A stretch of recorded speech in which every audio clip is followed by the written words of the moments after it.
Good afternoon and welcome to Bariatric Friday. My name is Kemal Erkan. I'm here with Dr. Isaias Irgau. I'm the chairman of American Surgery Center, and Dr. Irgau is our president for our practice CHRIAS, and also he's the clinical director at American Surgery Center. So this is our regular weekly events, and I just want to make sure these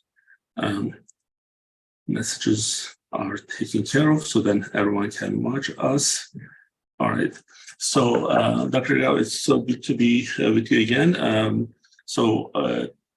Now what's happening these days is I'm getting a lot more patient comments, and it's kind of interesting because in the beginning when we started, it was not the case, obviously, but now.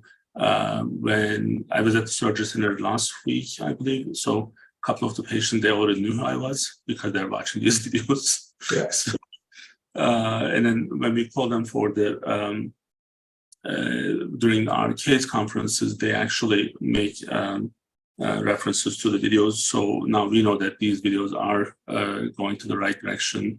And they, of course, see you on the billboard on I-95 as well.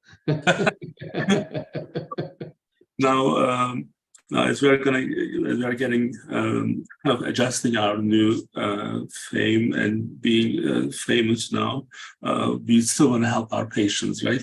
So today we want to discuss maintaining weight after bariatric surgery, and this is again just like any other topics that we discussed. This is one of those topics that we have discussed so many times, and we know that challenges are all there. So some of the things are going to be very similar to what we discussed in other sessions.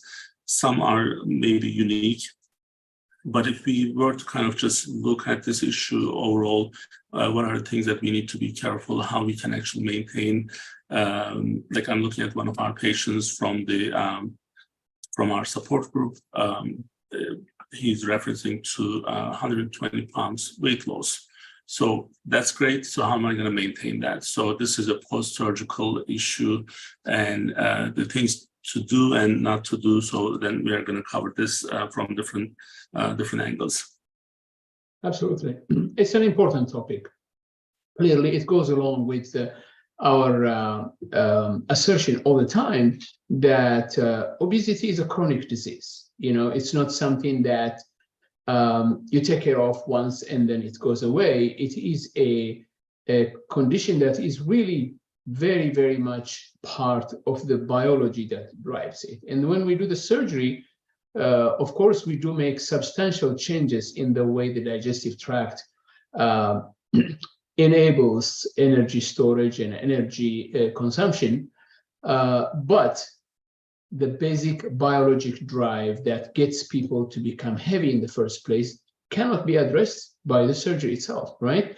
So yes, you lose weight after surgery, but you cannot ignore the importance of maintaining a healthy lifestyle, that it focuses always on your care in what you eat, when you eat, and how much you eat, but also on how active you are physically. This has to be centered in one's life for a person to remain thin after they've had bariatric surgery. And for that purpose, when we explain bariatric surgery to patients, we talk about the fact that bariatric surgery is not a magic answer. I know you don't like that term, Kemal. You want people to think of it as something obviously wondrous, which it is, but clearly it's not a magic answer. We need the full attention, participation, and commitment of the patient for us to be successful in the long term. And of course, that's what we want. We're not looking, to help somebody become thin for their next high school reunion or for a wedding that's coming up or one event. We want people to become healthy for the rest of their life so that obesity does not become an impediment that has been for most of their life. But again, surgery alone cannot do that. The person also has to stay committed. From that point of view, I am very happy to say, Kemal, that the vast majority of patients actually heed that advice, they follow it, and the reason is also because we spend a lot of time and resources and energy preparing people for bariatric surgery to begin with, right? We don't see people coming for consultation and we don't perform the surgery the week after that. Far from it. People are actually enrolled in a very extensive multidisciplinary program where they will be meeting with a nutritionist on a number of occasions. They will be seeing a psychologist, they will be seeing their surgeon, they will be seeing a bariatrician. All of this obviously wonderfully coordinated by our case conferences that happen on a daily basis. But what is the point? The point is we want to prepare the patients for maximum success. And because of that, the vast majority of our patients are successful in the long term. Having said that, it doesn't mean that patients will not gain a few pounds from their lowest after they've lost weight. A person could lose 120 pounds, but they could regain 15 pounds of that in the long term. From our point of view, that is still a success. In fact, as bariatric surgeons, Kemal, we define success in terms of weight loss surgery when we see that a person has lost and kept off 50% or more of their excess weight in the long term. So if a patient was about 100 pounds over their ideal body weight, if we can make sure they've lost 50 pounds or more and keep that off in the long term, we consider that success from our point of view, Kemal, right? There are, however, patients who struggle, and there are patients who struggle to great extent sometimes. Thankfully, these are a minority of patients, right? But one of the reasons we want patients to come and see us on a regular basis, even after a long time after bariatric surgery, is because we want to help them when this happens. The reason I find that patients actually struggle with weight regain in the long term, Kemal, is when something happens in their life that disrupts their focus. Typically, this could be, for instance, something happened, in their personal life, whether there was a divorce, losing a job, losing a loved one, that really makes them emotionally very, very stressed out. They lose focus, and then obviously they could gravitate towards utilizing food as a way to cope with that, right?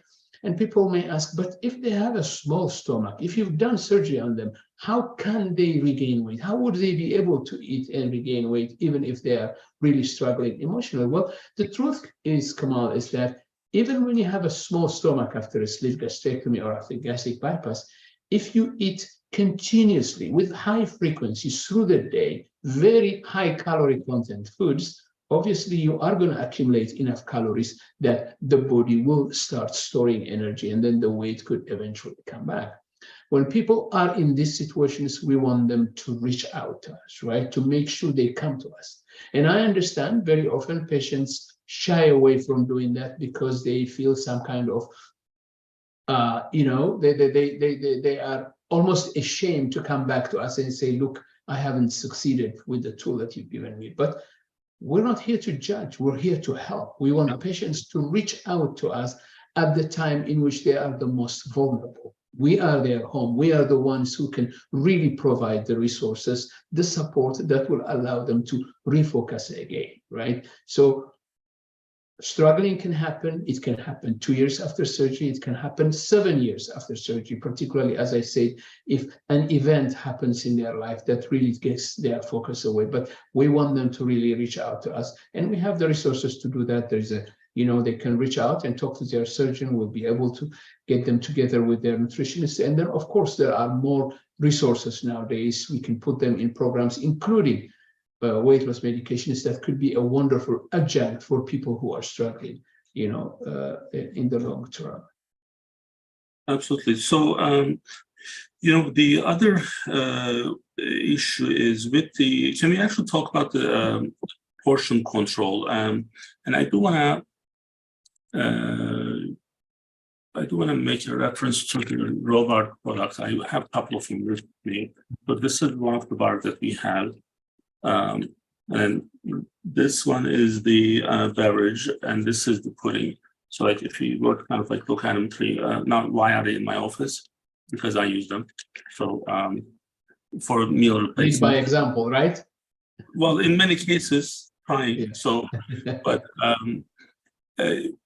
we use Robart new direction products prior to surgery, especially in that for the 2 weeks pre-surgery, do you recommend them to maybe do like a meal replacement with one of these products post-surgery?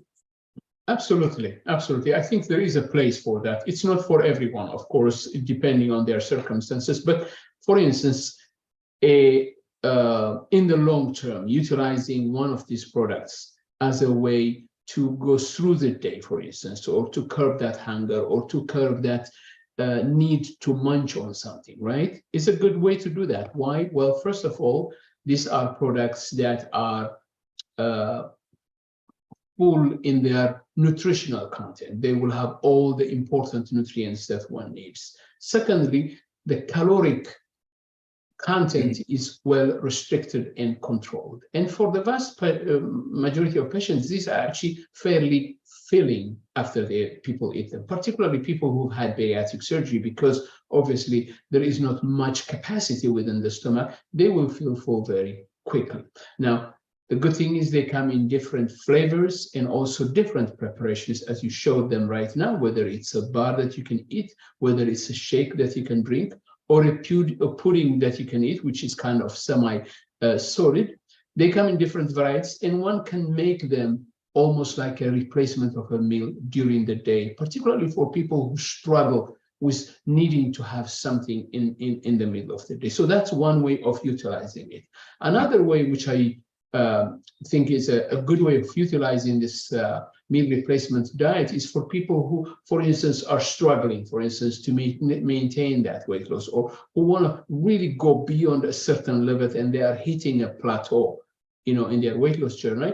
I put them on a New Direction diet for a couple of weeks, Kemal, for two reasons. One is, once you are on that New Direction robot diet for a couple of weeks and you're not eating anything else but the robot diet, that takes the stimuli away, right? Stimulus avoidance, so to speak, right? Because when you are eating normal things, you are in the middle of the day or in the evening, and then you've got a choice. Shall I eat this? Shall I eat that? How about this, right? That by itself is very distracting in terms of really staying disciplined, right? Now, when you are on this diet, you don't have any choice. That is what you're going to have. There is no really stimuli that you have to be worried about. And that can break the cycle. That can break that habit that you are into if you do this for a couple of weeks. And then obviously you can refocus again after you've completed this. Another important use of the New Direction diet, Kemal, is that it can give a person a jump start in terms of their weight loss, right? So if they feel stuck, for instance, they cannot be beyond a certain weight, well, they go onto that diet, they may lose 10 pounds, 12 pounds, and that jump start actually is a huge boost from a moral point of view per person to stay motivated and continue in their weight loss. So it's not uncommon for me to recommend the New Direction robot diet even a long time after bariatric surgery for a variety of reasons. So you are absolutely right. It is very useful. As I said, it's not for everyone, but for the right person, actually, it can work very well. So now I have a new water bottle, but of course, I'm not showing you, I'm not getting any sponsor, so it's still no sponsor type for show. So why am I showing this is one of the most other important thing is keep yourself hydrating, right? Hydration is important, so let's talk about that a little bit.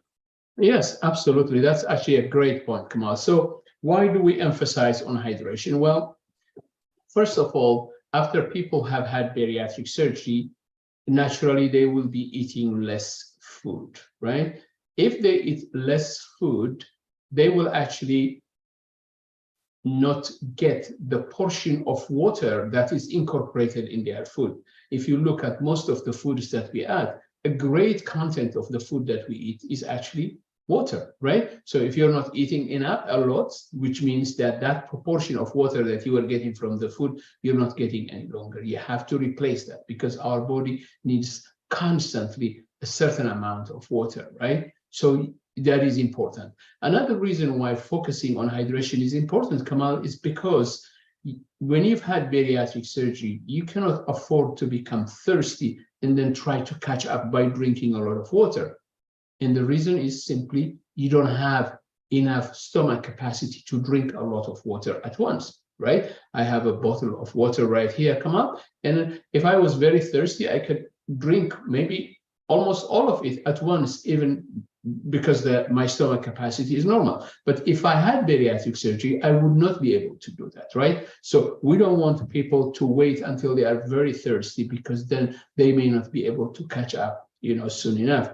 And the best strategy to do that is to understand that water is a very critical part of what they have to do through their day. And just like you have showed, Kemal, they should have some water with them at all times. And what I tell patients is to take a sip continuously, right? So if they are not talking, if they are not eating, if they are not sleeping, they are sipping on water, because small amounts taken continuously actually can go a long way to provide them the amount of water they need on a daily basis. One of the examples I tell people is that if you want to fill a bucket with water, you can put it under the tap, turn the tap completely, and then it will fill up. That's one way of doing it. Another way of doing it is to put that bucket there and then let the tap drip, right? If you leave it for long enough time, enough water will actually come in through the dripping to fill up that bucket. So that is another strategy for people to utilize. But you're absolutely right. Hydration is very, very important. So now with that, unnecessary calories, and one of the easiest one, and unfortunately maybe part of our socialization or the way that we socialize, alcohol is a big factor. And going through a party, especially now the holiday season is coming in, I'm sure we'll have another session regarding that. But any other, like there was some celebration the other day, alcohol, the open buffet, open bar was one of the main things. So avoiding alcohol is going to be important. But are there any tips? I know we have a specific session for that, but in case they are not watching that, for the alcohol, like one better than the other, or how can we completely avoid it?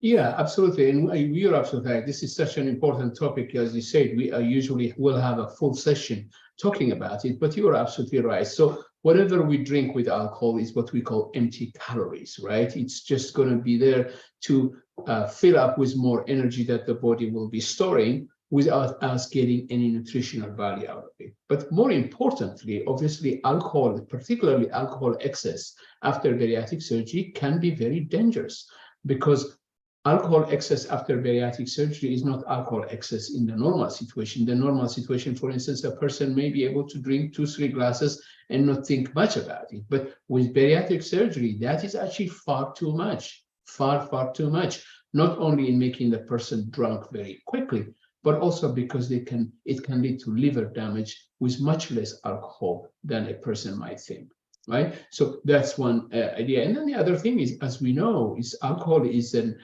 something that increases our appetite, right? The more alcohol one drinks, the more they want to eat. So it's really very much deleterious from that point of view.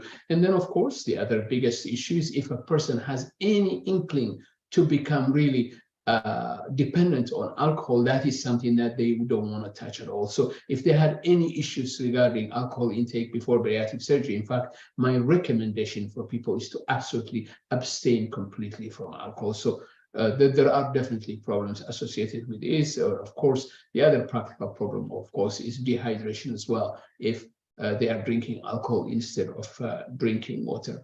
I do want to go back to the water with one other point that is worth mentioning, Kemal, and that is very often with the way we have really structured our society, where there is really no clear distinction between eating because you're hungry or eating because it is pleasurable, and because the fact that getting food is not such a difficult task anymore, we have actually sometimes have a hard time distinguishing between thirst and hunger, right? Very often people, they think they're hungry, but really they are thirsty. So very often when you feel hungry, if the first thing to do is reach out to and drink some water, maybe that hunger actually will go away, because what your body really is telling you is that you need to drink water as opposed to getting food. So making that distinction clear is very important, and that's why drinking enough water it's another good thing also, because it will prevent you from eating unnecessary calories. And leading by example, so I'm gonna have let me share something. Unfortunately, the screen doesn't capture. I tried, but what you see here is the physical activity. So our other really important issue is, which is going to help us with maintaining weight loss, is the regular exercise. And if this picture was a little bit better, it would be better. But the average steps is about 97, almost 10,000. Let's call it. Let's round it up to 10,000. So, and it's really just two walk sessions, 2 sessions of walk, one in the morning, one in the afternoon. Total is probably a little over an hour together. So that gets you easily 9,000 steps. And how do you track your steps, Kemal? Do you have a smartwatch or a Fitbit?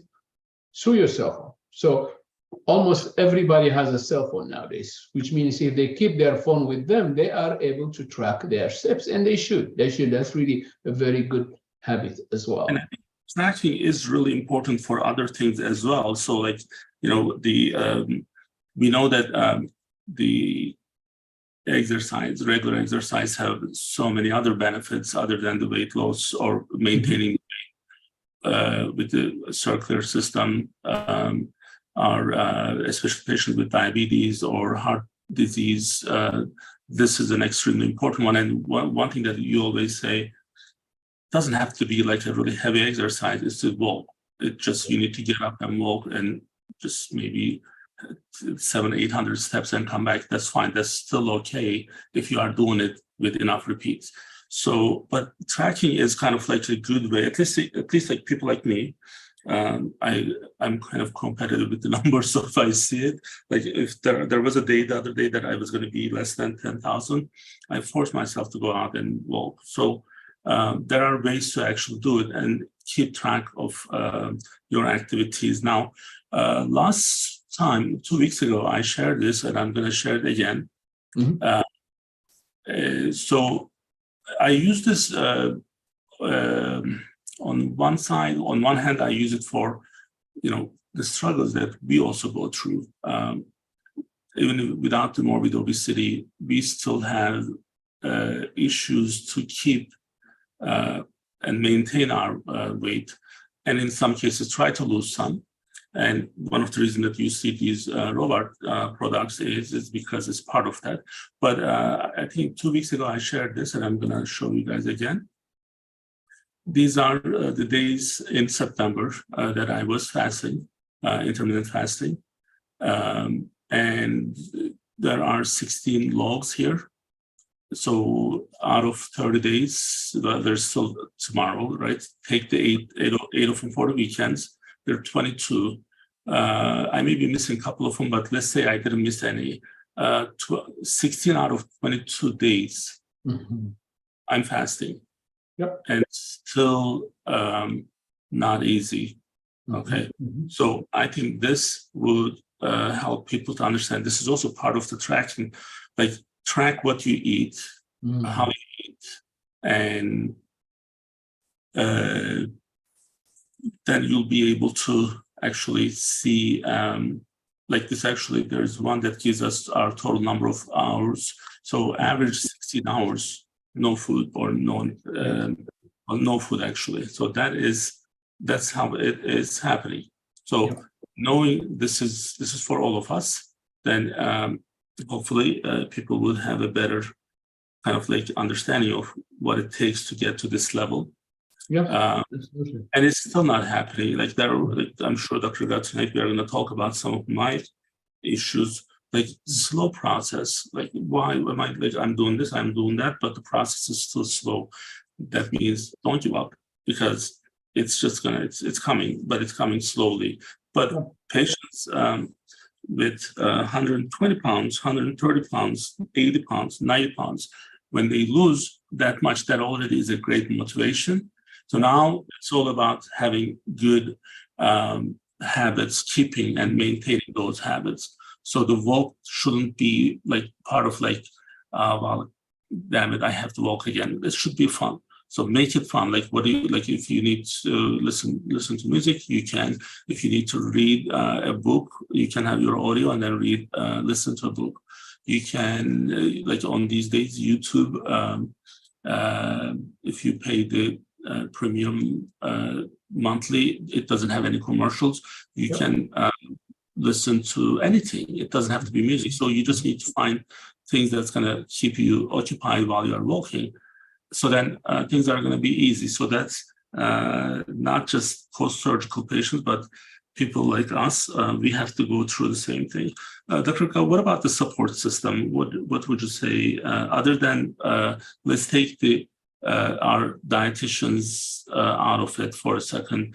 What's the best way to have a support system? Who would be those people in that support system? So the support system, in my view, is to stay connected with our practice, right? Stay connected. There are different ways of doing that. Of course, there are the regular scheduled visits. The visits, after bariatric surgery are fairly frequent in the first couple of years. After that, we have a maintenance yearly visit, right? That patients that follow up with us, but it doesn't have to be that way also. If patient needs to come and see us sooner, they can. On top of that, as you know, we have the support group, which I think is a very important way really for people to stay connected and also to get support in terms of really having a shared experience with others, right? And we do our support group once a month. It's the first Tuesday of every month. Nowadays, it's done virtually, and people, as you know, can register through our website or our Facebook page and then participate in that. And there will be a variety of topics that are discussed. And although there will usually be a moderator, there really it's a discussion between the people who are coming seeking support. And then there will be people who had surgery recently. There will be people who had surgery many years ago. But exchanging tips on how to take care of different issues is a valuable way of gaining support, obviously. And then, of course, on top of that, as I said, there are these sessions that we do. These sessions are not just for people who are thinking about bariatric surgery. In fact, the topic today really is how you maintain, your weight, the weight you've lost off, in the long term. So clearly, this is really geared to people who had surgery already as well. So these are different ways for people really to get support.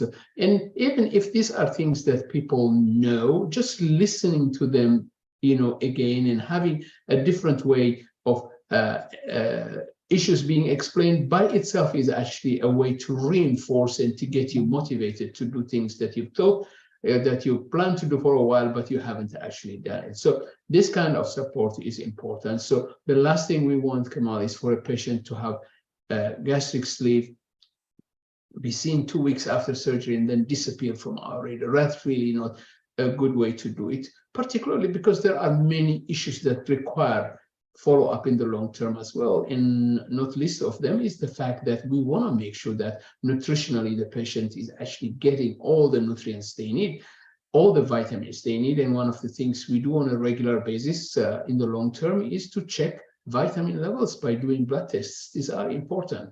These are obviously critical and very, very important for procedures like gastric bypass or the switch, but they are still important even for people who've had the sleeve or the gastric band as well. So all the more important reasons for people to really stay connected with us in the long term.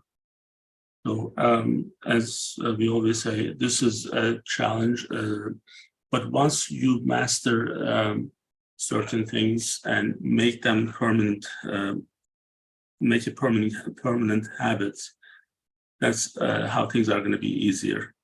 So our mind has a lot to do with it. Sometimes we just delay things, and knowing how serious this change is going to be, and it already is touching so many people's lives, and seeing extremely good results, how can we keep this long term is going to be the motivation. And there are so many different ways, different tools out there to educate ourselves. And as you mentioned, this is one of this show is one of those vehicles out there, and we want to be able to help more people, and hopefully we can reach out to more people out there. Again, Dr. Irgau, thank you. I think we did cover everything. Did you like my new bottle? New water bottle. I'm trying to get a sponsor. We'll get one day. Nice, very nice. I still have to pay for it. So in the next year, our goal is to get a couple of sponsors so we don't have to pay for these. Right. So, well, thank you, everyone, for being with us and watching us. Dr. Irgau, as usual, thank you. Thank you, and Kemal. see you guys next week. Bye-bye. Absolutely. Thank you. Bye-bye.